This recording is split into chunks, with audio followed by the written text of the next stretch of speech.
You tell yourself it's just chemistry, that the heart wants what it wants. But the truth is, what you call wanting is often just remembering. You are not choosing him because he sees you. You are choosing him because he reminds you. And sometimes what he reminds you of is the one who didn't. You don't chase attention because you crave affection. You chase the withdrawal, the absence, the ache. You fall hardest for the one who looks at you like he's looking past you, because deep down you've made emptiness familiar. Silence has become seductive. You mistake the lack of validation for strength. You reward the coldness because somewhere, long ago, it was the only kind of love you were offered. Freud would not be surprised. He wouldn't call it madness, or weakness, or stupidity. He would call it memory, because the unconscious mind doesn't move forward. It loops, it rehearses, it replays. And until you realize this, you will keep rewarding the man who gives you nothing, because somewhere in your emotional DNA, you believe love is something you have to earn. The mind doesn't crave safety. It craves what's familiar. And if what's familiar is someone distant, unavailable, emotionally absent, you will interpret that as home. You'll call it attraction, but it's not. It's recognition. A script written before you had words for it. A blueprint of how love feels. Uncertain, unstable, incomplete. You don't want his absence, but your nervous system does, because it knows how to survive there. It knows how to wait for the breadcrumb, how to twist itself into shapes to feel chosen. It knows how to tolerate the anxiety that builds when a message is left unread. It knows how to turn that anxiety into longing, and that longing into obsession. And then, when he finally gives you a little, when he finally breaks the silence and offers you a glance, a kiss, a half gesture of interest, your body floods with relief so strong it feels like love. But Freud would say, what you're feeling is not love. It's the reward of trauma playing out like a slot machine. A little hit of dopamine for surviving a week of starvation. It's not affection, it's addiction. And the most tragic part is, you mistake it for connection. You don't even know you're doing it. No one does at first. You think you're empowered, that you're playing the game, that you're choosing these men. But Freud knew the chooser is not always conscious. The one who picks is often the part of you that hasn't grown past 7 years old. The little girl, still trying to get daddy's eyes to turn toward her, still trying to be good enough for love to land, still believing that if she tries a little harder, maybe this time she won't be invisible. And so you choose him, the man who doesn't text back, the one who keeps you guessing, the one who never confirms what he feels, but leaves just enough hope for you to stay. Because it reminds you of that early dance, the unpredictable affection, the unstable love, the inconsistency that trained your body to wait for pain to mean something. You crave that rhythm because it matches the beat of your first heartbreaks. Not the romantic ones, the childhood ones. You see, Freud believed that we are haunted, not by our dreams, but by our earliest relationships. That the love we seek in adulthood is not free. It's a reenactment. We don't look for people who will meet our needs. We look for people who fit our wounds. It's why you run from the man who's available, who sees you clearly, who makes you feel safe. Because his love doesn't cause anxiety, it doesn't produce the high, it feels boring. But it's not boring, it's just unfamiliar. and unfamiliar feels unsafe to a brain trained by chaos. So you reward the one who ignores you, because the one who chooses you feels like a trick. You can't trust the warmth because you never learned how to receive it. You don't trust the softness because part of you believes that only pain is real. And so when a man pulls away, part of you comes alive because it feels like home. Freud saw it all coming. He knew that our unconscious desires are not random. They are precise echoes of what we couldn't process. And unless we confront them, we will repeat them over and over again. You don't fall for him because he's charming. You fall for him because he makes you work for it, because he gives you just enough to keep your nervous system on edge, because he keeps you hungry. And hunger, to you, feels like purpose. But purpose born from deprivation is not love. It's survival. It's the little girl still trying to be picked, still trying to prove her worth to someone who already decided not to see her. You keep rewarding the man who ignores you not because you like it, but because somewhere, long ago, you associated being ignored with being loved. Freud would ask, who taught you that? Whose affection came with distance? Whose love came only after you performed, pleased, shrank, or waited? You're not addicted to the man. You're addicted to the dynamic, because it's the only love language your body remembers. And until you become conscious of this pattern, you will call it fate. You will call it my type. But Freud warned us, until you make the unconscious conscious, it will rule your life, and you will call it destiny. So here you are, waiting again. Text unsent, heart open, dignity bleeding out slowly, drip by drip. And when he finally replies, you feel it. The rush, the relief, the spike of aliveness. But that's not him loving you. That's the trauma cycle restarting. That's the wound being touched just right. And part of you will confuse that touch for intimacy. But it's not. It's a rehearsal of the pain you never got to complete. A ritual of self-betrayal so subtle, it hides behind your desire. And Freud would say, of course the wound wants to be repeated. Of course the child inside you wants to reenact the scene with a different ending. But the ending never changes if the cast stays the same. And you keep casting the same role over and over again. The cold one, the distant one, the one you have to prove yourself to.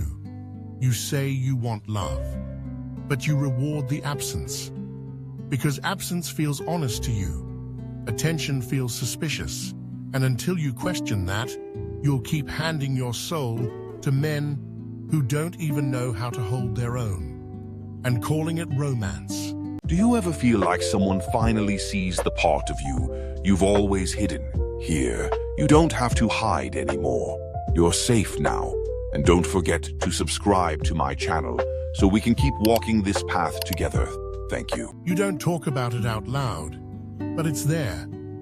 The ache beneath your confidence, the loneliness tucked into your laughter, the invisible bruise of trying to matter to someone who only gives you just enough to stay hooked, but never enough to feel held. You keep it together. You post the right photos, say the right things, laugh on cue. But inside, you're exhausted, spiritually, emotionally, existentially. Not because you're weak, but because you're constantly dancing for crumbs, and no one sees it. Because the world only sees the surface, the stories, the highlight reel. They don't see the you that refreshes the chat bubble every hour. That checks his story, his likes, his silence, looking for meaning. They don't see the mental gymnastics you do just to convince yourself that maybe this time he cares, and you don't want anyone to see it, because even admitting it feels like failure, because you're smart, beautiful, successful, you know better, and that's what makes it worse. Because deep down, you know this isn't about him, it's about you, about the part of you that keeps going back to something that doesn't nourish you, the part of you that feels compelled to prove your worth to someone who never asked for it, the part that clings to cold men, not because they're worthy, but because they remind you of a love you never fully received, a father who was always distracted, a mother whose approval came with conditions, a childhood where you had to earn what should have been given freely. So now you find yourself drawn to that same dynamic. And Freud would say, it's not because you want pain, it's because the pain is familiar. It's not love you're chasing, it's closure, completion. The hope that if you can just get this one to choose you, then maybe, just maybe, you weren't the problem all along. But here's the truth, most people won't say. Some part of you is in love with the rejection, not because you like it, but because it lets you reenact the old story. The one where your love was never enough, where your needs were too loud, your feelings too much, your desire for connection inconvenient. And so, you learned how to shapeshift, to smile through the burn, to silence your needs before they could be used against you. You became excellent at making excuses for their distance. He's just busy. He's not great at texting. He's been through a lot. He's scared of intimacy. You turn red flags into riddles and solve them like puzzles. Because if you can decode him, maybe you can finally decode yourself. Maybe you can finally solve the mystery of why you've never felt truly chosen. But here's what no one tells you. Being seen is terrifying when you've built your identity around being overlooked. Because if someone sees you fully, they might also see your shame, the places you still feel unworthy, the parts you're still at war with, the scars you've learned to cover with smiles and independence and always being the chill girl. So you choose the ones who never look too closely because they feel safe, safe in their distance, safe in their inability to connect, because if they never fully see you, they can't ever fully reject you. Not really. You stay in the limbo, the maybe, the gray area, because certainty feels more dangerous than confusion. Certainty would force you to face the truth, that this is not love. It never was. It's performance. It's pattern. It's the tragic poetry of choosing those who mirror your original heartbreak. The one where love wasn't stable. The one where affection came in cycles. Praise, withdrawal, punishment, silence, reward. And Freud would call it repetition compulsion. The compulsion to repeat what hurt you, in the hope that it ends differently this time. But it never does, because the pattern isn't external, it's internal. And until you touch the wound beneath the behavior, you will keep spinning the same web, hoping a different fly lands. You know it, you feel it. That moment at night when your stomach sinks because he hasn't responded. And you tell yourself, it's fine, you're fine. But you're not. You're hurt, not because he ignored you, but because it activated the original wound. The one that whispers, you're not worth consistent love. And so you go quiet. You overthink. You rewrite the conversation in your head 100 different ways. Was I too much? Too needy? Did I say something wrong? You shrink. You soften. You reach out again. But this time, less boldly. You dim yourself. Because somewhere along the line, you learned that dimming is safer than shining. Freud would say, you internalized the rejection. You turned the absence into evidence that you are unworthy. Not just unworthy of his love, but of any real love. And that is the deepest grief. Not that someone walked away, but that their leaving made you question your right to be loved at all. You don't cry over him. You cry over what his silence confirms about you, or what you think it confirms, and still you reward him, not with gifts or words, but with your energy, your time, your availability, your endless willingness to wait for him to choose you. And in return, you get scraps, a half-hearted reply, a fleeting compliment, a 2 a.m. text when he's bored, and your heart, it leaps like he just confessed his love. But he didn't. He gave you just enough to keep you addicted to hope. And hope, Freud would warn, is the cruelest drug when you're using it to anesthetize your wounds. You call it faith. But sometimes it's just denial in prettier clothes. Sometimes hope is how you avoid grieving the truth that he was never going to choose you. Not because you're unlovable, but because he doesn't know how to love anyone, not even himself. But grief is a language few people teach us to speak. So instead, you translate it into effort. You try harder. You love louder. You bend more, until you're all spine and no soul. And still, he doesn't change, because he was never the one who needed to. You were, not because you were wrong, but because you were repeating. You were reenacting an old trauma, hoping to find redemption in someone unequipped to give it. Freud said, we are what we are because we have been what we have been. But that doesn't mean we are doomed. Only that we must look backward to move forward. You must name the wound before you can stop rewarding it. You must let the grief hit, raw, deep, undistracted, before you can ever begin to rewire your love. And yes, it hurts to admit that this man doesn't care as much as you do. To admit that you've been negotiating for crumbs when you deserve a feast.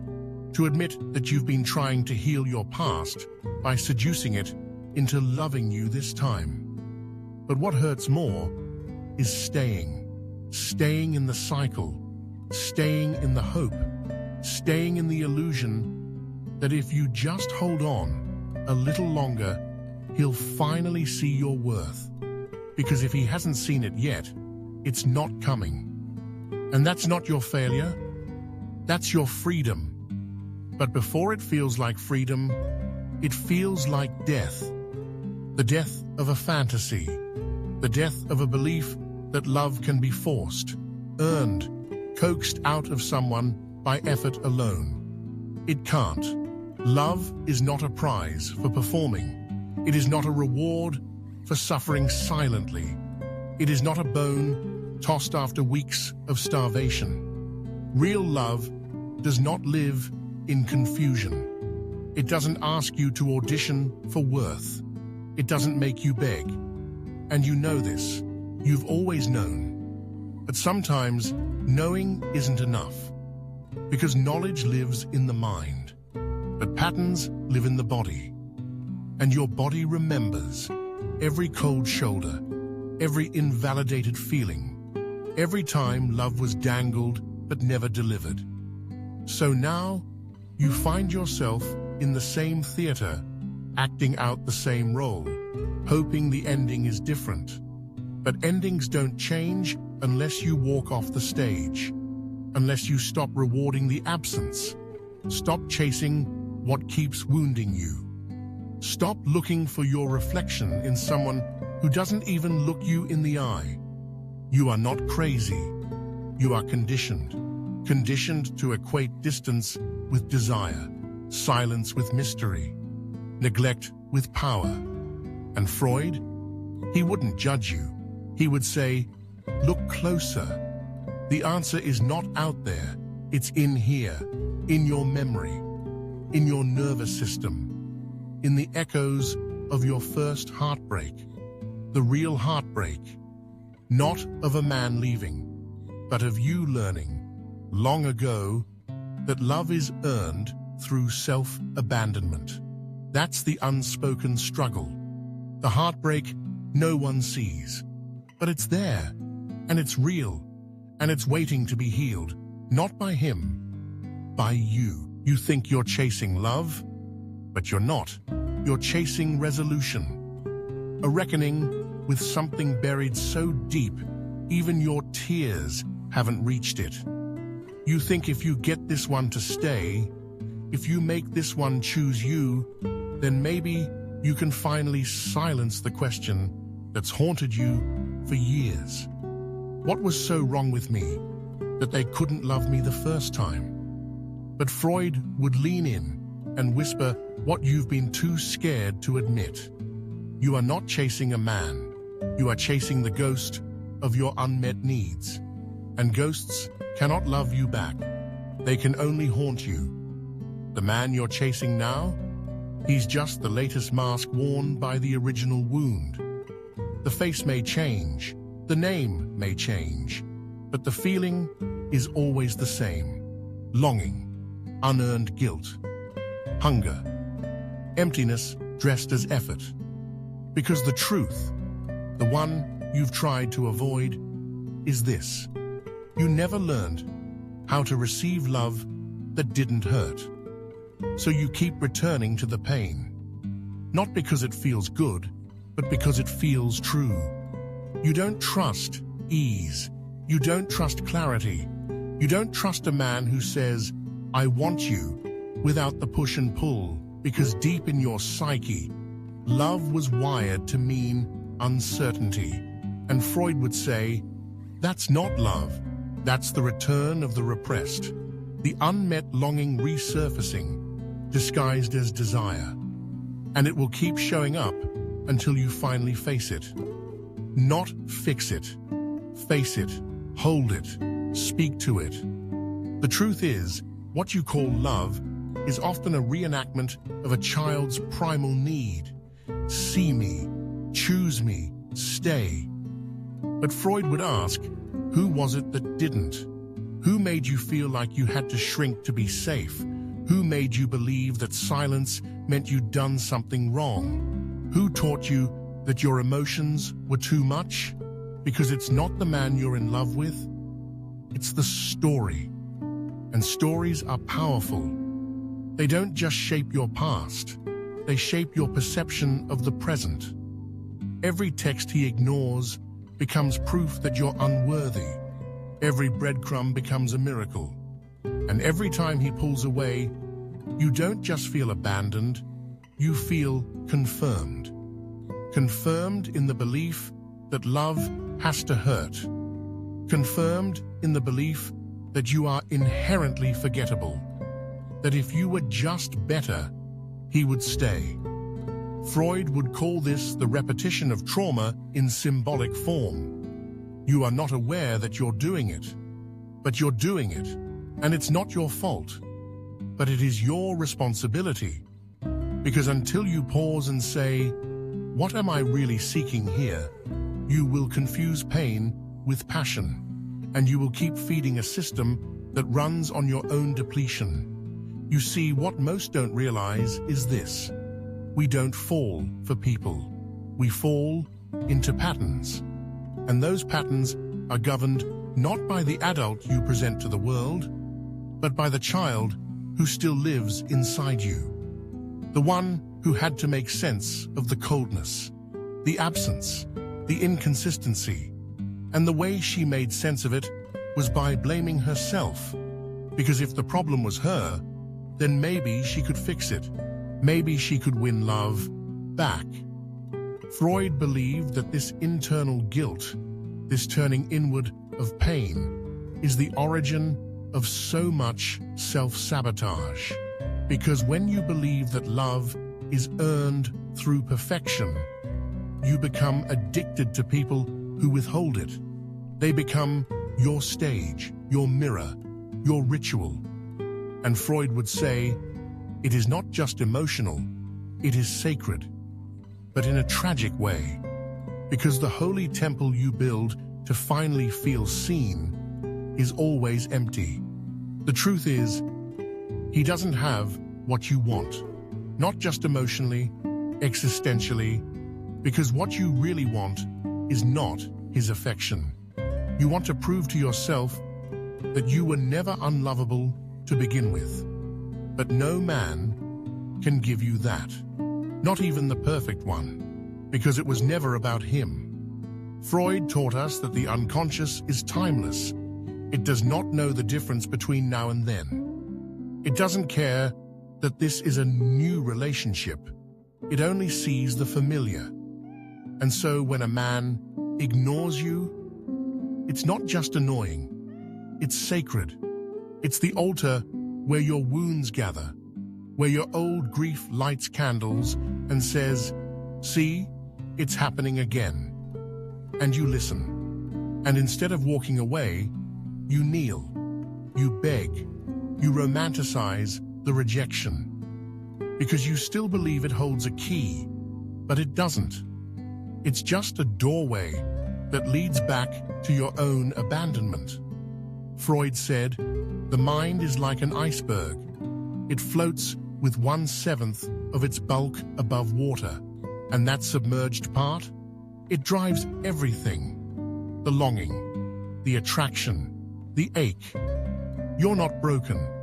You're just unaware. Unaware of how much your early pain shaped your current desires, how much your childhood silence became your adult language, how much your unresolved grief became your compass. And now you're navigating your life with a map drawn in trauma. No wonder you keep getting lost.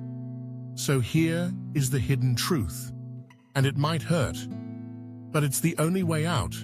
You keep rewarding men who ignore you because somewhere deep inside, you still believe you have to earn your right to be loved. And until you question that belief, not just intellectually, but somatically, you will continue to fall for men who echo your earliest heartbreak. Because it's not just a relationship dynamic, it's a ritual. One that began when you were too small to name it. And now, you repeat it, hoping this time it ends differently. But repetition is not healing. It's just familiarity disguised as fate. Healing only begins when you stop trying to make the pain love you and start loving yourself enough to stop touching it. Freud would say this is the return of the repressed, but I'll say it in simpler terms. You are not weak for wanting him. You are not stupid for missing him. You are not broken for craving the very thing that wounds you. You are human, and your body remembers, but you are no longer a child, and you get to choose differently now. You don't have to reward his distance. You don't have to shrink when he pulls away. You don't have to make pain your home. You can leave, not just the relationship, but the pattern. You can grieve the love you never got. You can hold the little girl inside you who waited so long for a man to choose her. You can choose her now. Freud's truth was this: until you understand the unconscious, it will run your life. But once you do, you reclaim the power to rewrite your story. And in that moment, when you say no to the familiar, when you choose peace over longing, when you walk away not to punish, but to protect, that's when the cycle breaks. That's when healing begins. And that's when love, real love, can finally enter. It's not the love that's breaking you. It's the illusion. The illusion that you have control. The illusion that if you just do enough, say it right, become softer, stronger, sexier, quieter, more mysterious, less emotional, then he'll love you. But he won't, because he's not in a relationship with you. He's in a relationship with your self-abandonment. And as long as you keep offering yourself up on the altar of his indifference, he'll keep taking what he doesn't value. Because here's what Freud would tell you: the ego is a shapeshifter, a master of disguise. It will build a temple around your trauma and call it personality. It will convince you that your anxiety is intuition, that your obsession is love, that your pain is a sign to stay, because walking away would mean admitting you were never enough to begin with.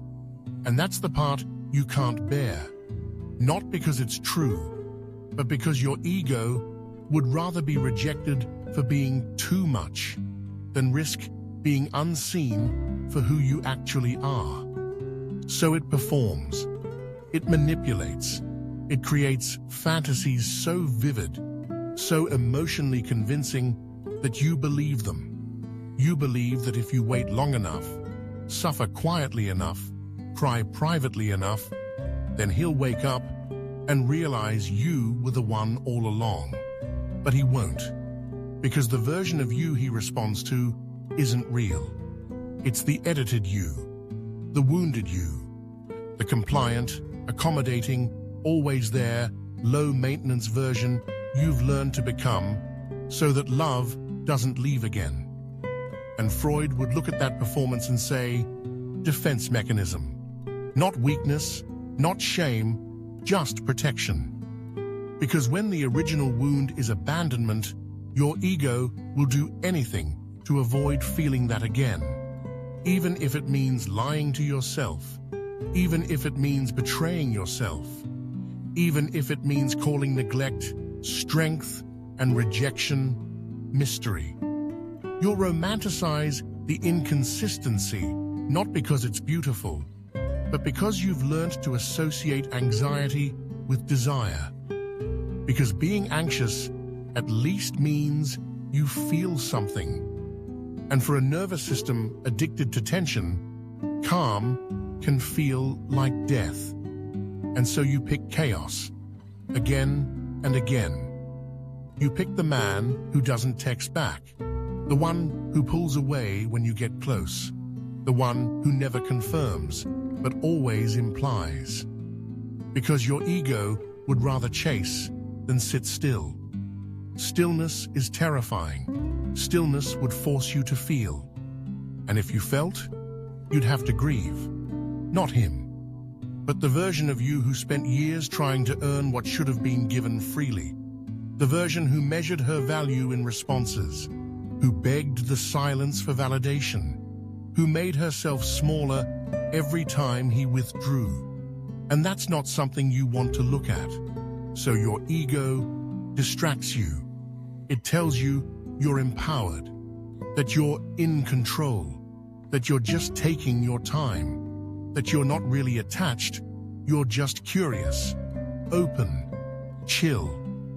But you're not chill, you're burning inside, and no one sees it, because you've become a master at hiding the war inside your body. The ache in your chest when your phone stays silent. The way you scroll through old texts looking for clues. The way you bend your boundaries just to keep the door open. And Freud would say, of course you do. Because control is your addiction. You couldn't control the love you needed back then, so now you try to control everything else. You control your tone, your timing, your texts. You analyze every emoji, every delay, every change in punctuation like it's a sacred text. Because if you can understand it, you don't have to feel it. And that is the illusion. That understanding will save you. But it won't. Because healing doesn't come from decoding him. It comes from deconstructing you. The you who confuses attention with affection.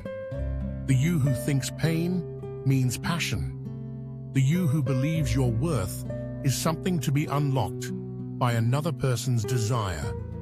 Freud believed that the ego is built not from confidence, but from survival. And if your survival depended on pleasing, performing, proving, then of course you ended up here, rewarding men who ignore you. Because part of you still believes that love has to be earned through suffering. But it doesn't. That's the lie. And your ego hates when you touch that truth, because the moment you stop performing, you have to face the silence. And silence is where the truth lives. Silence is where your sadness sits, not just over this man, but over every moment you made yourself invisible, just to feel worthy. And it's in that silence that you begin to hear her, the voice beneath the ego, the one who's tired, not of him, of you, of the you who keeps choosing the same wound in different bodies, of the you who keeps hoping that pain will finally deliver peace, of the you who keeps loving from a place of lack, waiting for someone to fill what they never caused.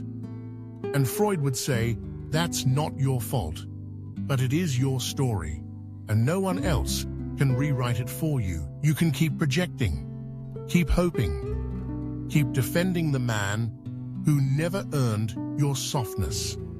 Or you can stop.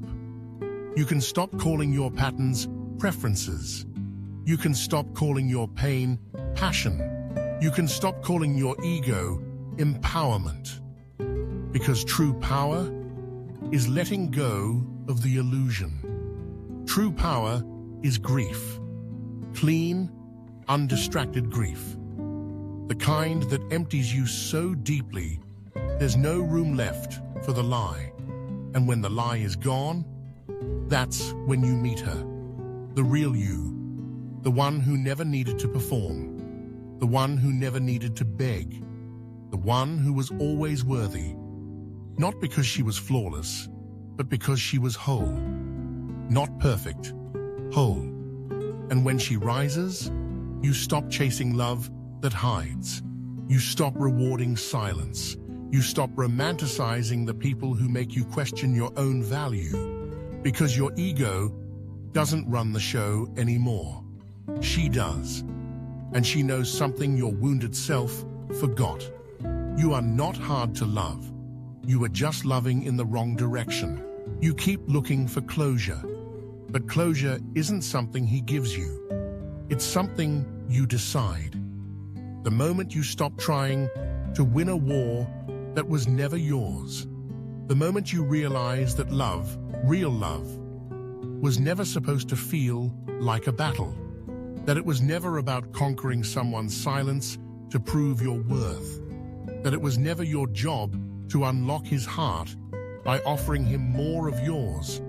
Because the truth, you don't need his love to feel whole. You need your own permission to stop bleeding for people who never learned how to hold. Freud wouldn't tell you to let go. He'd tell you to wake up, to stop confusing the replay for the real thing, to see that the pain you keep calling fate is just a ritual of the past, one you're finally ready to step out of. Because now you know. It wasn't him, it was the pattern. It wasn't passion, it was projection. It wasn't love, it was longing dressed in survival. And maybe for the first time, you're ready to admit it. Not in anger, not in blame, but in clarity. Because here's the thing, Freud knew about healing that most people forget. You can't heal what you're still trying to rescue. You can't break a cycle you're still romanticizing. And you can't step into your power until you're willing to let go of the idea that your love can fix him. It can't, because it was never about him. It was about you, your history, your wiring, your nervous system, shaped in the shadows of unpredictability. And you're not crazy for how deeply it lives in you. You were just too young to choose better, but you're not too young anymore. This is where the turning begins. Not in the next relationship, not in the perfect closure text. Right here, in the decision to stop betraying yourself for the chance of being chosen. You've done it long enough, and you're tired, not just of him. You're tired of being at war with your own needs, tired of editing your texts to sound less emotional, tired of waiting for someone's inconsistency to finally mean devotion, tired of turning coldness into a compliment, tired of mistaking "he's just busy" for "I'm just not a priority." Freud would say this: your suffering is not weakness. It is the echo of a system that was designed to protect you once, but now it's just keeping you small. And you don't have to stay small anymore. You're allowed to take up space, to feel fully, to need openly, to say, "This isn't enough," and not feel guilty for it. Because you're not asking for too much. You're asking in the wrong place. You're knocking on the same locked door, hoping the handle finally turns. And Freud would say, it won't. Because it was never locked. It was never a door. It was a wall. You thought it was love, withholding itself from you. But it was never love. It was just unavailability in a mask. And now you see it. And now you choose. Not them, not again. You choose you. You stop explaining your heart to someone who never made room for it. You stop contorting yourself into something more digestible. You stop confusing neglect with strength. You stop building temples to ghosts. And in the ruins of what you thought was love, you find yourself, not the version who begged, not the version who waited, the one who watched herself abandon herself and finally said, "No more." That is the turning point. When your grief becomes holy, when your silence becomes sacred, when your clarity becomes louder than your fear. It doesn't mean you never miss him.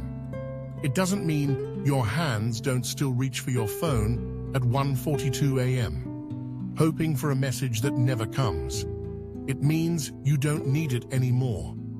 Because the one who needed it, she's not gone. But she's no longer in charge. You've held her. You've heard her. You've chosen her. And now, she doesn't have to scream through your relationships anymore. She doesn't have to chase absence. She doesn't have to equate longing with loyalty. She can rest. Because you're not waiting anymore. Not for him. Not for closure. Not for someone to choose you first. You're choosing you now. And that is the deepest form of love. When you stop trying to be enough for them and start being enough for yourself.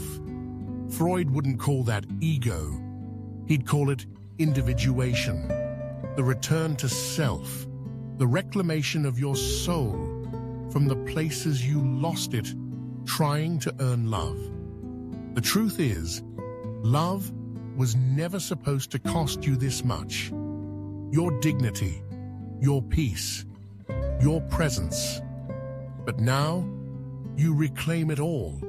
You rewrite the script. And it begins with this. You no longer reward absence.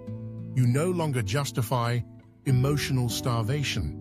You no longer stay in rooms where your heart is treated like background noise. Because the turning point isn't about becoming colder. It's about becoming clearer. Not more guarded, but more grounded. Not more hardened, but more whole. This is where the fantasy dies and the self is reborn. And when you meet someone next, not just anyone, but someone true, you won't be drawn to their distance. You'll be drawn to their presence, because you'll know the difference. You'll know that mystery is not the same as misalignment, that silence is not the same as depth. That effort should feel sacred, not sacrificial. That clarity is not boring. It's safe. And safety doesn't kill desire. It's the soil where love finally grows. And you'll thank yourself for every moment you walked away, for every time you closed the door on what no longer serves you, for every ache you endured in the name of truth. Because on the other side of that ache is freedom, and not just any freedom. The kind that doesn't need anyone else to validate it. The kind that doesn't chase ghosts. The kind that doesn't shrink when it's seen. Because it has nothing to prove anymore. Nothing to earn. Nothing to fix. Only everything to remember. And now, you do. There's a moment, quiet, holy, when something inside you finally says, I'm done. Not in anger, not in bitterness, not in some Instagram empowerment fantasy, but from a deeper place, the place below performance, below anxiety, below the child who spent years auditioning for love that never arrived. It doesn't always come after a big breakdown. Sometimes it's just an ordinary day, a morning coffee, a glance in the mirror, a breath that lands differently. And suddenly, you feel it. The ache is still there, but it no longer owns you. The longing still whispers, but it no longer leads you. The pattern knocks, but you don't open the door. And that, Freud would say, is the beginning of psychic transformation. The first spark of rebirth. Because healing doesn't always look like fireworks. Sometimes it looks like refusal. Refusing to text first this time. Refusing to apologize for feeling too much. Refusing to justify the gut instinct you used to gaslight. Refusing to shrink so someone else feels more powerful. And in those refusals, you rise. Not as a new person, but as the version of you who was buried beneath the roles. The one who never needed to beg. The one who never needed to earn. The one who was always worthy. Before they forgot to tell you. Before they taught you love was conditional. Before they mirrored back your absence and called it affection. This rebirth isn't loud. It's sacred. It's internal. It happens when you stop measuring your value by the attention you receive. When you stop building shrines to inconsistency. When you stop confusing adrenaline with connection. You stop needing him to come back. Not because you don't care, but because you care about you more.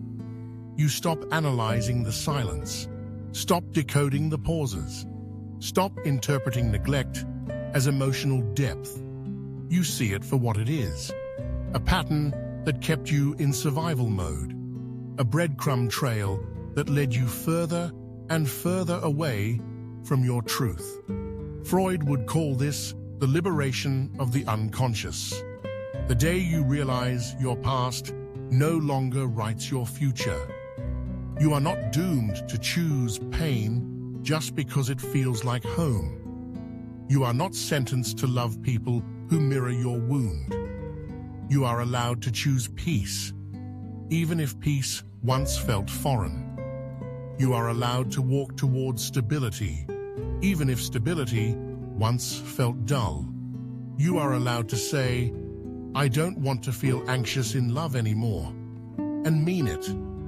Because now you understand, love that makes you guess is not love. Desire that thrives on confusion is not depth, and people who see you as optional are not sacred.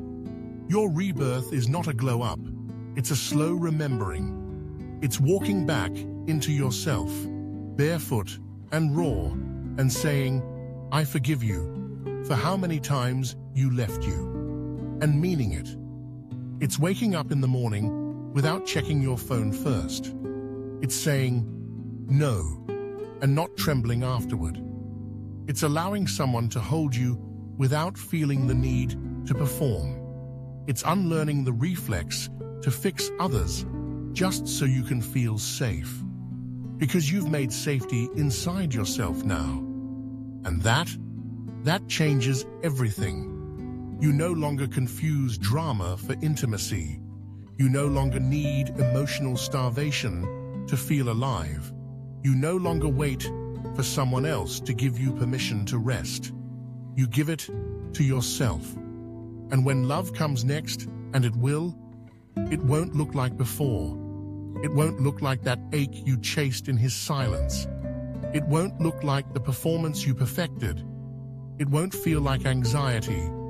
It'll feel quiet, warm, unremarkable to anyone else, but revolutionary to you.